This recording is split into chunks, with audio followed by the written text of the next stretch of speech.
You're not bad at meditation. Your mind was built over millions of years to do the exact opposite of sitting still. You decided you were the problem, and you quit, seconds before the one move that changes everything. Nobody tells you this. Your mind wandering is not an interruption to the practice. It is the practice. Attention is a muscle, and you build it against resistance. The wandering is the resistance. So the next time your mind slides toward your inbox, don't scold yourself. Gently bring it back. That return is 1 rep. But if you're supposed to bring it back, why does it keep escaping? Because there isn't a single controller in charge. You tell yourself to focus. 90 seconds later, you're planning dinner. That feels like weak willpower, but it isn't. There are competing urges, and the loudest one grabs your attention. Trying harder often makes it worse. So when a pull feels urgent and true, check the phone, send the text, pause, and name it. It's not a fact. It's a feeling asking for your attention. You don't have to follow it. Most people quit because they grade the wrong thing. They judge a session by how calm it felt. Quiet mind, good. Busy mind, failure. But a quiet mind was never the goal. What matters is building a steadier baseline by showing up consistently. 2 scrappy minutes you actually practice beat a perfect 20 minutes that never happened. Stop asking, was I calm? Ask instead, am I lost in the thought or aware of it? The moment you notice, you've already made progress. Notice, then return. You don't need silence, a special feeling, or a perfect session. Sit down. Set a timer for 2 minutes. Rest your attention on your breath. Wait for your mind to wander. It will. The instant you notice, gently come back. If you catch yourself even once, you've succeeded. Treat every wandering thought as a rep, not a flaw. Don't mistake feelings for facts. Grade the return, never the calm. Start with 2 minutes today. Breathe, notice, return. The wandering you spent years hating was the training all along. You were never bad at this. You were simply doing the reps without knowing the score. You're making meditation harder on purpose. Every time you try to focus harder, you make the practice more difficult. Focus was never the whole skill. There is a second half of attention that most people are never taught. Once you feel it, sitting stops becoming a fight. When people get serious, they often bear down on the breath jaw tight, trying to force every other thought away. It feels like concentration, but it is a trap. Grip hard enough and you develop tunnel vision, missing your body, your surroundings, and even the fact that your mind wandered. If your practice feels like squeezing, ease your grip. Mindfulness was never about more force. Picture a flashlight in a dark room. The beam is attention, and it highlights one thing. But you also sense the rest of the room. That wide sense is awareness. The skill is holding both together, your breath in focus, while the rest of your experience stays gently present. You already do this when listening closely to a friend, while remaining aware of their tone and the room around you. Bring that same balance into meditation. When attention becomes too narrow, awareness fades first. Yet awareness is what notices drifting, distraction, or drowsiness. More focus alone is not the answer. Several times during your practice, ask yourself, am I tunneled, drifting, or balanced? If you are tunneled, soften and widen. If you are drifting, gently return to the breath. If you are balanced, stay there. Attention and awareness work together. You cannot observe your attention using attention alone. The monitoring happens through awareness. The answer to a wandering mind was never forcing more concentration. It was keeping awareness alive around your focus. Today, rest your attention on your breath, then gently widen to include your body and the room without losing the breath. Ease your grip, hold both attention and awareness together, and keep checking your balance. Stop trying to focus harder. Start staying aware. That is the skill you were training all along. Your meditation habit is going to die on day 4. It won't be because you're lazy. It'll be because you made it too big. Most people begin with 20 ambitious minutes. By day 4, life gets busy. They skip a session and the habit disappears. So do the opposite. Start smaller than your ego wants. 2 minutes. It sounds like almost nothing, and that's the point. A 2-minute sit is too small to justify skipping. A tiny practice you keep beats a perfect one you abandon. Right now, your only job is to make success almost impossible to miss. But small isn't enough. You'll still forget, or you won't feel like doing it. Motivation is a terrible foundation for a daily habit. Instead, anchor your practice to something you already do every morning.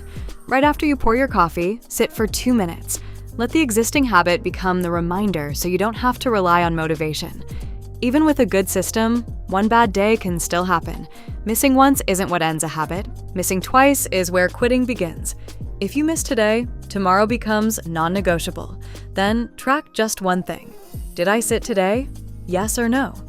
One simple mark on a calendar is enough. Small, anchored, never miss twice. But even the best system struggles without the right mindset. Chasing a perfectly calm session or criticizing yourself for a busy mind only makes the practice harder. 2 honest minutes of gently returning your attention beat 20 minutes spent forcing an outcome. Bring patience instead of pressure. Start with 2 minutes. Connect it to a daily cue, never miss twice, and track one simple yes or no mark. Today, choose your cue, choose your place, set the timer, and make your first mark. The habit was never built by discipline alone. It grows because it's too small to skip, too automatic to forget, and too kind to quit. Why do you keep waking up mid-meditation with no idea how long you were gone? That blank stretch, where you didn't just get distracted but forgot you were meditating at all, is the real enemy. And it's invisible because you're not there to notice it, but you can shrink it with 4 small tools most people never learn. Start with the 2 that hold your attention steady. The first is following. Don't just rest on the breath, track it in fine detail. The second is connecting. Compare this breath to the last. Was it longer, shorter, warmer, or cooler?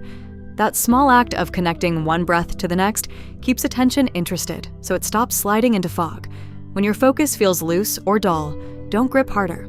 Follow the breath's detail and connect each breath to the one before it.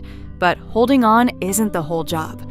You will still get pulled away, and what you do in that instant matters more than the grip. The moment you catch a thought carrying you off, name it with one soft word. Thinking, planning, remembering. Then return to the breath. That naming isn't bookkeeping. It creates a small space between you and the thought. Label, then return. Now comes the tool that matters most, because it catches the invisible failure, checking in. A few times each sit, turn part of your awareness inward and ask, what is my mind doing right now? On the breath? Drifting? Going dim? You're not waiting to surface from a long daydream. You're checking the gauge on purpose before you're gone. Every check shrinks the gap between losing the breath and knowing you lost it. And that shrinking gap is the skill, so that's the method. Follow, connect, label, check in. But these are not random tools. They're 2 tools for your 2 faculties. Following and connecting build stable attention. Labeling and checking in build awareness. So when a sit falls apart, stop flailing and start diagnosing. If attention keeps sliding off a dull breath, use following and connecting. If you keep getting lost for long stretches before you notice, use checking in. Match the tool to the faculty that failed. Do that, and attention starts to run more continuously. Distractions still come, but you don't disappear for as long. 3 moves. Follow the breath's detail and connect each breath to the last. Name distractions in one word and return. Check in a few times. Each sit to catch drift early. Your first step today. Halfway through your next sit, pause and ask what your mind is doing. You came to meditation to stop your mind from running you. This is how you finally see it move and catch it before it's gone. Your calmest, most peaceful meditation session might be the most useless one you've ever sat, because there's a second enemy nobody warns you about. And unlike distraction, this one feels like success. It's called dullness. Miss it, and you can spend years sinking into a pleasant fog, congratulating yourself on how calm you are, while your practice goes nowhere. Everyone knows the first enemy: distraction. Too much mind. You fight it because it's loud, but dullness is its mirror image. Too little mind. A soft fading of vividness, from obvious drowsiness down to a haze you'd never think to complain about. Distraction is a monkey. Dullness is a rabbit. Quiet, easy to miss, and the sneakier problem by far. Subtle dullness is the sneakiest version. It has all the stillness of deep concentration, minus the one thing that matters: clarity. Your awareness of the room shrinks to a warm little bubble, and because it feels so good, you relax deeper into it and mistake a dead end for a destination. So, here's the move. A few times each sit, run a check. Is this vivid or just comfortable? Is the breath still sharp, or has it gone soft and generic? Genuine concentration is vivid and alert. Dullness is cozy and vague. When calm starts sliding toward cozy, suspect the rabbit. And now the part everyone gets backwards. When you feel the fog roll in, your instinct is to relax further, to sink deeper. That pours fuel on it. Dullness is a drop in energy, so the fix is to raise it. You brighten, sharpen the breath, widen your awareness back out, sit up straighter, take one fuller breath. You meet a dimming mind by energizing it, not dissolving into it. So that's it. Catch the fog and brighten. Except brightening too hard throws you into the other ditch. Distraction and dullness aren't two separate problems. They're opposite ends of one dial. Too little energy, you fog. Too much, you scatter. Your job was never to reach either end. It's to hold the middle, calm and clear at the same time. So correct gently.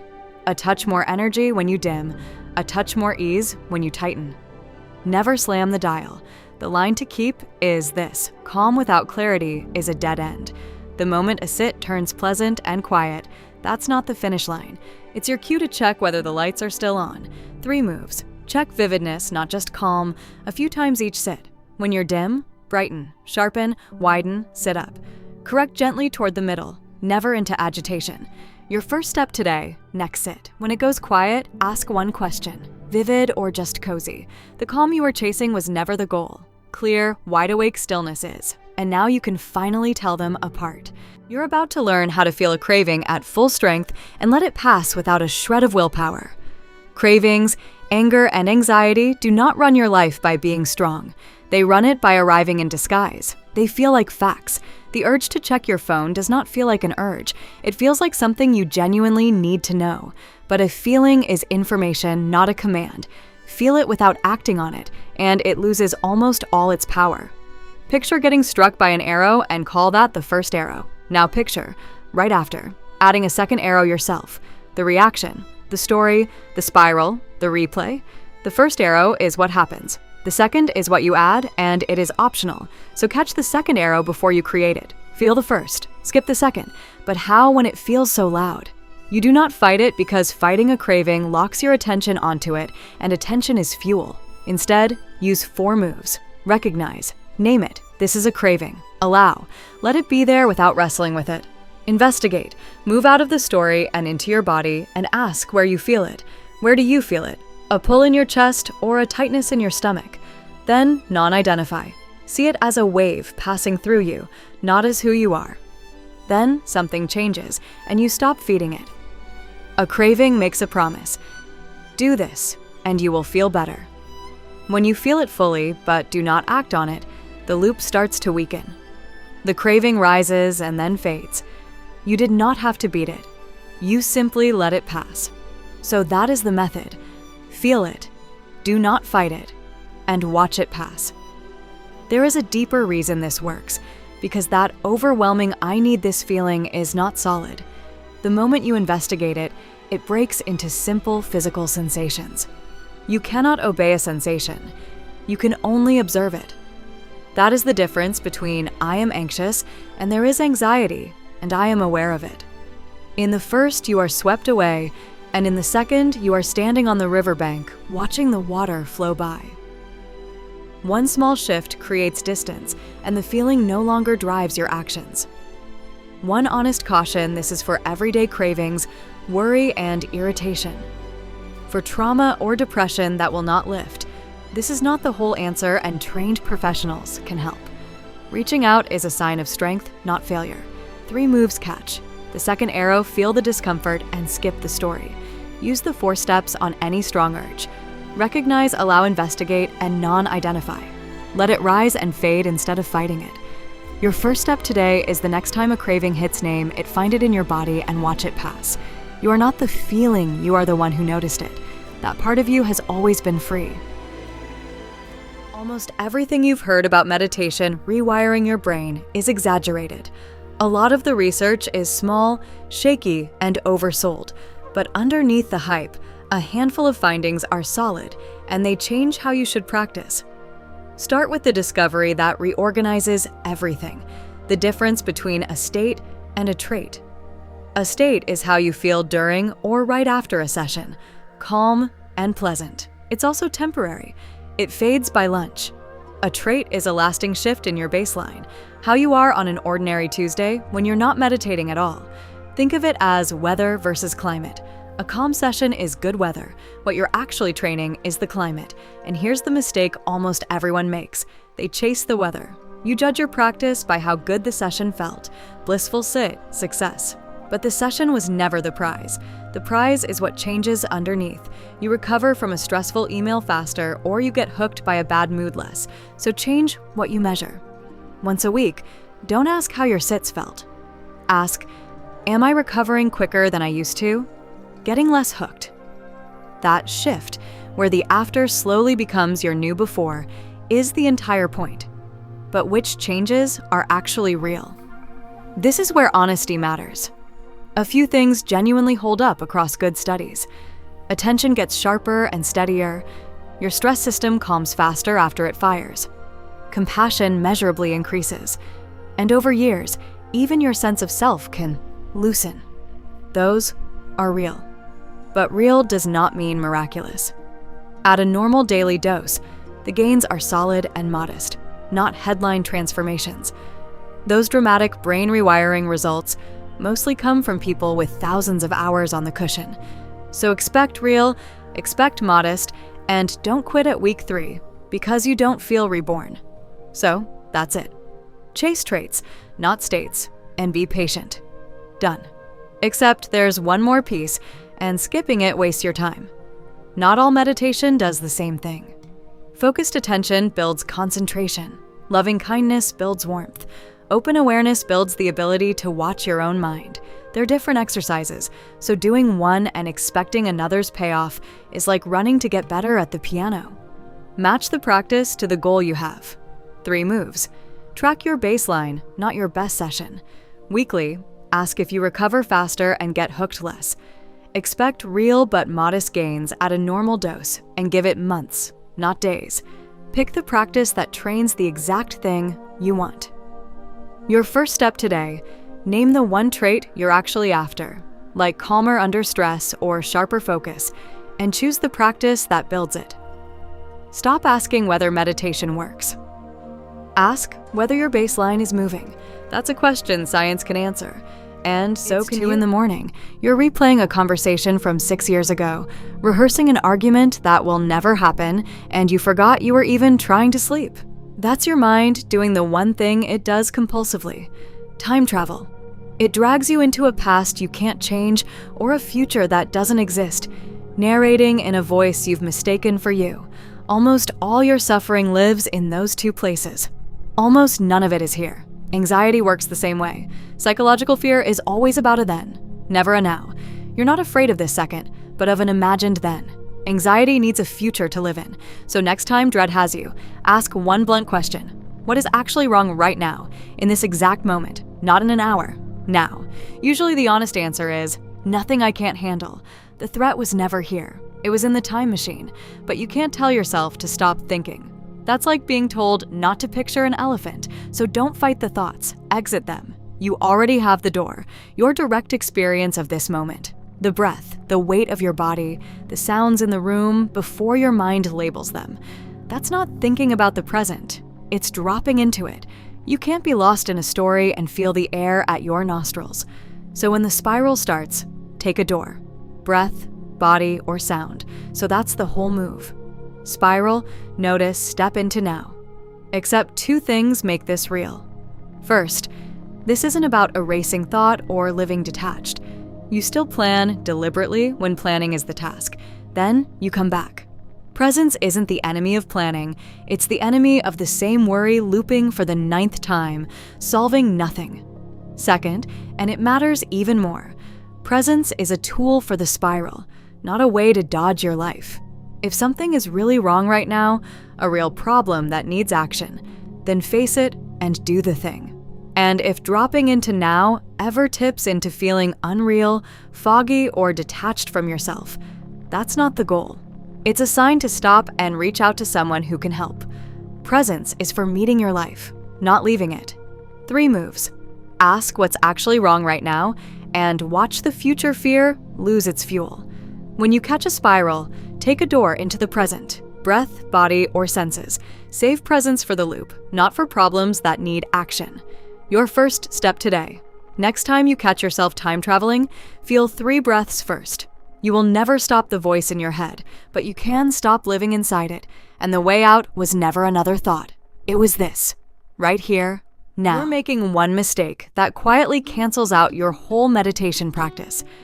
You treat the 20 minutes on the cushion as the practice, and sleepwalk through the other 23 hours. Here's the reframe that fixes it. Your daily sit is the gym, where you build the skill. But the gym was never the point. The point is the game. Your actual life, where a wandering mind costs you something. Most people train in the gym every morning and never show up to play. They meditate, then spend the whole day on autopilot. So the real practice isn't more sitting. It's this pick one ordinary activity you do every day and do it completely awake. Washing the dishes, the first sip of coffee. Feel the water the way you'd feel the breath. When your mind wanders, you know the move come back to the warm plate in your hands. The dishes become the practice, and suddenly you have 100 tiny meditations hidden in a day you thought was too busy for one. But you can't force your way into being present all day. Try, and you'll feel like you're failing constantly. So, don't aim at the whole day. Aim at one anchor, and one more thing, your transitions. Before you walk in your front door, before a hard conversation, just 3 conscious breaths at the threshold. Those breaths are a door out of autopilot. 1 anchor, 3 breaths at the thresholds. That's the whole on-ramp. So that's it. Life is the practice. Wherever you go, there you are. Done. Except there's one arena where this matters most, and it's other people. Between something happening and your response, there's a tiny gap. On autopilot, that gap is 0. The sharp reply is out of your mouth before you choose it. That's reacting. Mindfulness pries the gap open. In that half second of space, you notice the anger rise and choose your response instead. That one skill, practiced in traffic and at the sink, is what shows up the moment your partner says the wrong thing. It quietly rebuilds your relationships. One honest reframe to end on. You can't stop the waves. The bad moods and chaos keep coming. Presence was never about calm seas. It's learning to surf, staying awake and steady, while the water does what water does. 3 moves. Turn one daily activity into a fully awake meditation. Take 3 conscious breaths before you cross the day's thresholds. Find the gap between reacting and responding, especially with people. Your first step today, pick your one activity right now. Dishes, shower, the walk to the car, and do the next one completely awake. You always thought you didn't have time to practice. You had 23 hours of it, hiding in plain sight. Right now, someone is reading these words, but turn around and look for them. The one behind your eyes. Can you find anyone there? You feel like there's a you at your center, a watcher behind your face. It's the most obvious fact of your life, and it may be the one thing that dissolves when you look straight at it. Here's the discovery. There is clearly experience happening. Sounds, sensations, thoughts, but go looking for the experiencer and you find no one. Just more experience. The thoughts are there, but no thinker behind them. Watching, but no separate watcher. Now, honestly, this matters. This is contested ground. Scientists and philosophers argue about it. I'm not asking you to believe anything. It's not a doctrine to swallow, it's an experiment to run. Don't take no self on faith. Just look and report back what you find. You've glimpsed this already in the gap between two thoughts. That open space of being aware with no self stuck in the middle. Picture consciousness as an open space in which everything appears, even the thought I. The self isn't the space. It's one more thing showing up in it. So here's the practice. Don't chase it. At the end of a sit, settled and calm, gently turn attention back on itself and look for the looker. Where's the I that's aware? Feel for it and notice you can never quite catch it. Hold that lightly with curiosity, not force. So that's it. Look for the self, find no one. Except two things keep this real. First, you can't grasp your way to letting go. Straining to achieve no self is the self trying harder, so keep it gentle. Let stable practice support the looking, and if it ever feels unmooring, come back to the breath. Gently, always, or not at all. Second, why does any of this matter? When the sense of a solid, separate me loosens, the exhausting job of defending it loosens too. You take things less personally. A quiet ease arrives for no obvious reason, and there's more room for other people. This was the point of every step before it. You are not controlled by every thought. Now, you see why. There's no fixed self in there for the thoughts to control. 3 moves. At the end of a settled sit, look for the looker and hold what you find lightly. Keep it gentle. If it feels destabilizing, return to the breath. And in daily life, when you catch yourself defending me, loosen your grip, your first step today. After your next calm sit, spend 10 seconds looking for the one who's aware. You spent your whole life protecting someone you can't quite find. Setting that weight down, even a little, is what freedom feels like.